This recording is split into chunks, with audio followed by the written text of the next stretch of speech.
Fala galera! Na edição de hoje, do álbum dos presidentes, a história dos presidentes da República, como foi contada pelos repórteres e cronistas do Jornal do Brasil, nós vamos trazer a história do presidente que deu um couro nos paulistas, Arthur Bernardes.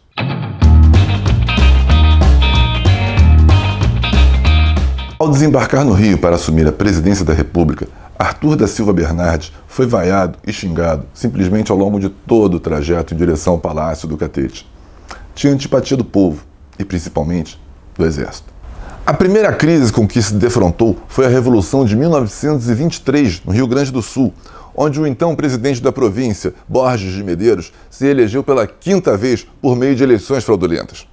Políticos e caudilhos que apoiavam o seu opositor, Assis Brasil, pegaram em armas num violento conflito que só terminou graças às gestões do ministro da Guerra, Setembrino de Carvalho, enviado por Arthur Bernardes para pôr fim à questão. Em São Paulo, a sublevação foi muito mais séria. Em 1924, apoiados pela população, militares rebeldes, liderados pelo general Setembrino de Carvalho, tomaram o poder e depuseram o governador Carlos de Campos. A reação do governo foi brutal. Durante quase um mês, a cidade de São Paulo foi bombardeada por tropas federais que usaram inclusive aviões, espalhando morte e destruição.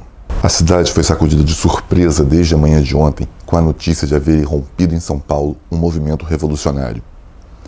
Nada fazia prever esses acontecimentos, que repercutiram desastrosamente em todos os círculos sociais interessados na manutenção da paz, tão necessária ao nosso progresso e à nossa grandeza. Os revoltosos, afinal, resolveram deixar São Paulo para evitar mais danos à população.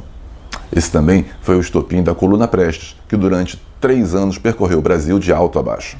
Uma das mais marcantes personalidades da vida política brasileira do início do século XX, Rui Barbosa morreu em 1º de março de 1923, em pleno governo Arthur Bernardes.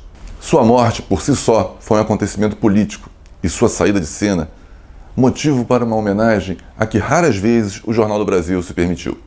Rui Barbosa foi ministro da Fazenda no primeiro governo republicano do Marechal Deodoro da Fonseca.